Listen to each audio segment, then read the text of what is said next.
आज Doubtnut app download करें। Doubtnut पर अपने सभी गणित, रसायन विज्ञान, भौतिक विज्ञान और जीव विज्ञान के डाउट्स का करो सफाया। बस प्रश्न की फोटो खींचो, एक ही प्रश्न को क्रॉप करो और तुरंत वीडियो सोल्यूशन पाओ। अभी डाउनलोड करें। प्रश्न हमें दिया हुआ है कि किसी द्रव में अधिक घुलनशील अशुद्धियां जो होती है उसके पृष्ठ तनाव पर क्या प्रभाव डालती हैं, ये पूछा जा रहा है हमसे। तो इसके लिए पहले हमें देखना होगा कि किसी द्रव के लिए उसका पृष्ठ तनाव क्या होता है। देखिए, किसी द्रव के लिए यदि पृष्ठ तनाव की बात होती है तो पृष्ठ तनाव होता क्या है।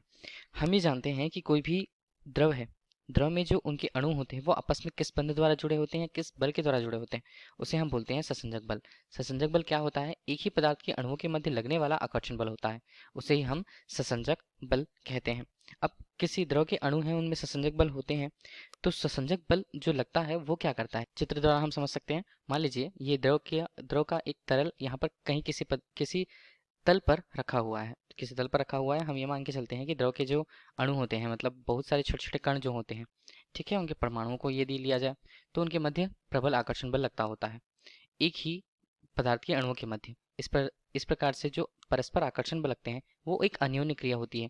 एक अणु दूसरे पर और दूसरा अणु या दूसरा परमाणु दूसरे पर आकर्षण बल लगा के रखता है। इन आकर्षण बलों के कारण ही ससंजक बल जिन्हें हम कहते हैं, जो हमेशा ये जो तरल है, तरल किसी स्थान पर रखा हुआ है तो उसका एक स्वतंत्र पृष्ठ होता है या बाहरी पृष्ठ जो होता है, हमेशा इस कारण वो तनाव की स्थिति में होता है।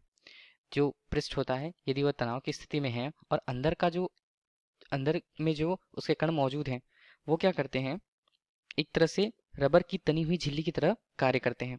अब हम जानते हैं कि प्रत्येक जो तना हुआ यहाँ पर तरल होता है वो क्या करता है, हमेशा तनाव की स्थिति में है, तो हम उसे क्या कहेंगे, हम उसे उस तरल के लिए उसका पृष्ठ तनाव कहते हैं। इस पृष्ठ तनाव के कारण ही वो क्या करता है, एक छोटे से क्षेत्रफल में संकुचित होने का प्रयास करता है। इसका मतलब है कि वो कम से कम क्षेत्रफल रखने का प्रयास करता है। तो अब यदि जैसे प्रश्न में पूछा जा रहा है कि अधिक घुलनशील अशुद्धियां उसमें मिला दी जाती हैं, घुलनशील अशुद्धियां मतलब वो क्या करेंगी, जो अशुद्धियों के रूप में यदि इस पर मिलाया जाता है तो वो क्या करने वाले हैं, यहाँ पर यदि अशुद्धियां आती हैं तो एक तरह से वो इन कणों के मध्य आकर्षण बल को और बढ़ा देंगी। कणों के मध्य आकर्षण बल को यदि और बढ़ा देती हैं कणों के बीच पे आकर के, तो यहाँ पर हम बोल सकते हैं कि अधिक जो घुलनशील अशुद्धियां हैं घुल जाती हैं, अर्थात उनके अणुओं के मध्य उनका बंध भी प्रबल होता है। इस प्रकार वो दो अणुओं को बांधे हुए, एक ही पदार्थ के दो अणुओं को बांधे हुए अधिक रूप से यहाँ पर सक्षम हो पाती है और उसे स्थायी रख पाती है।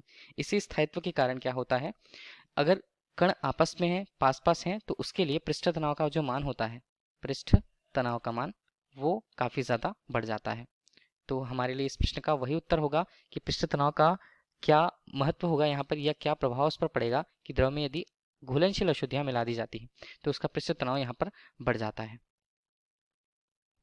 धन्यवाद। कक्षा 6 से 12वीं से लेकर नीट, IIT, JEE वो एडवांस के लेवल तक 1 करोड़ से ज्यादा छात्रों का भरोसा। आज ही डाउनलोड करें डाउटनेट ऐप या व्हाट्सएप करें अपने सारे डाउट्स 8400 400 400 पर।